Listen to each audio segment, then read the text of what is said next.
Yo, so I wanted to take a quick break and I wanted to be able to add a little value to somebody's life.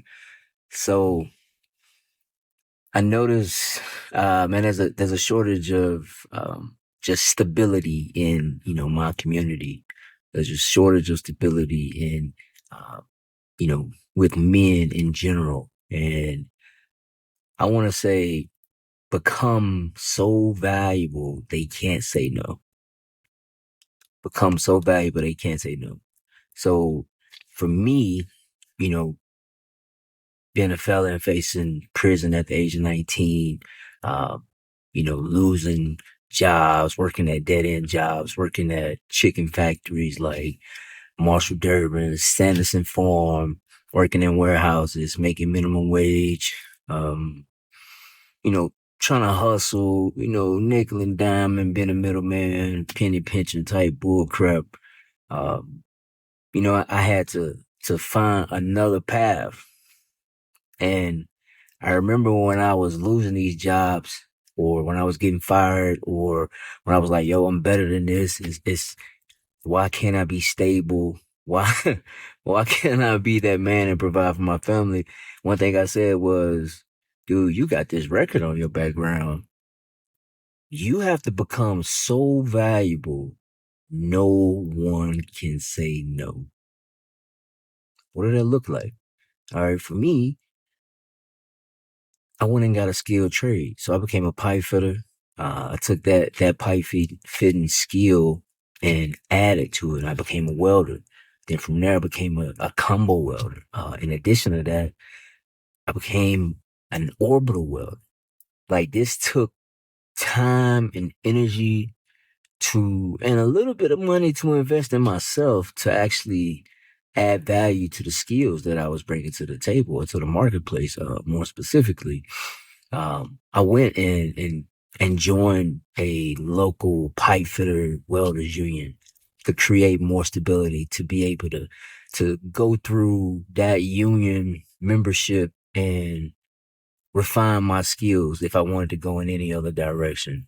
What else did I do? I remember I ended up getting my NCCER um, as a pipe fitter, and I remember getting the plus. In addition to that, to where you can show them the plus and show up on the job at the time, and they was giving you top dollar, like you didn't even have to take no tests.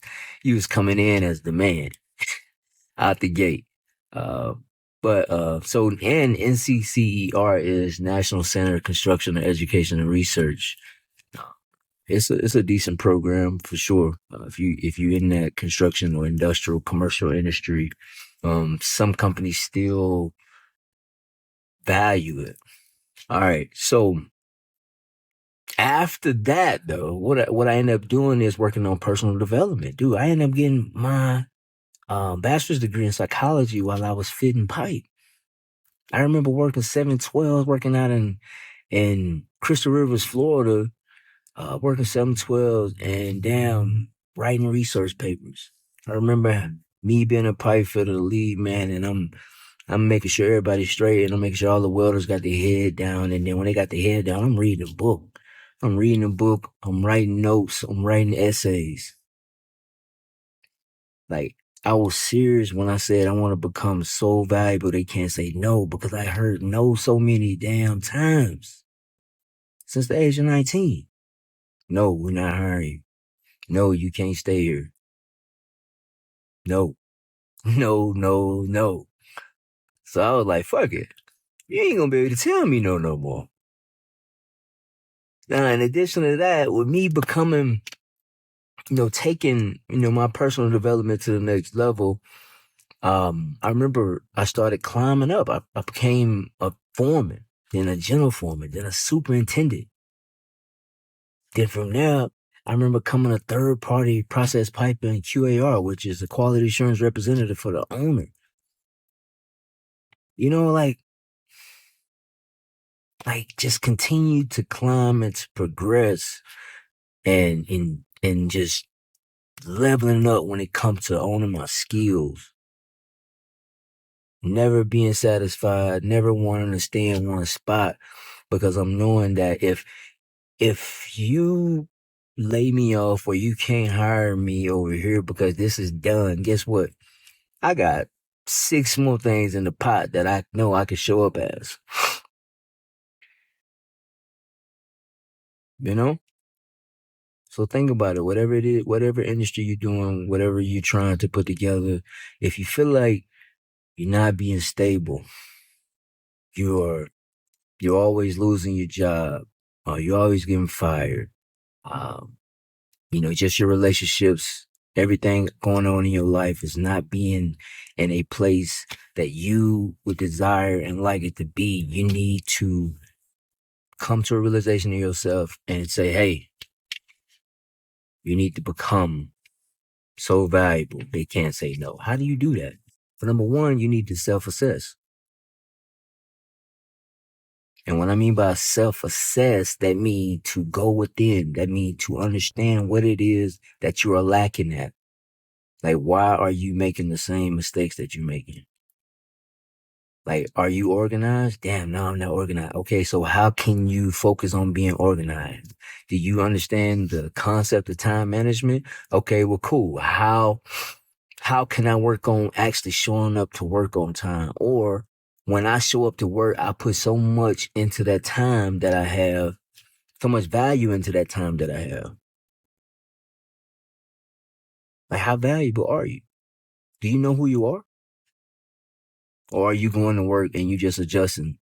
I always just tell people, look, bro, when I show up on a job, bro, I'm moving silence. Like, you're going to try to figure me out and you won't be able to figure me out because it's chess, not checkers. I'm already 10 steps ahead of you.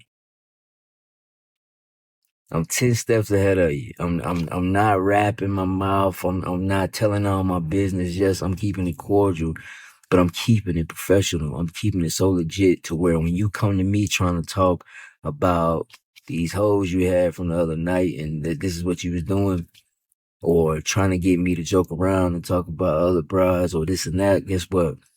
Yeah, I can smirk, I can joke, I can do that, but guess what? I'm pulling the conversation right back to the business. What's next? Right back to the business. I'm moving in silence.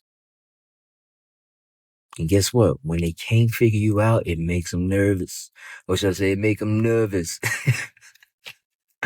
When they can't figure you out, it really make people nervous.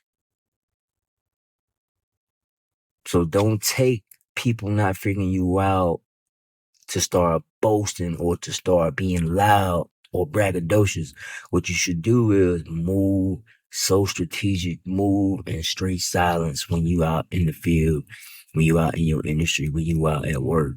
Like no joking around. And another thing, don't ever allow a person to make you second guess yourself. Even if you wrong. If somebody was like, are you sure? You need to look, yes. Don't need no more comments. Yes. Or no. No. Give me 15 minutes and I'll figure that out and I'll come back. Or give me 30 minutes or give me an hour and I'll let you know. You'll never always be the competent person in the room, even if your ass is wrong. So remember, become so valuable. They can't say no. They can't say no. Let's go.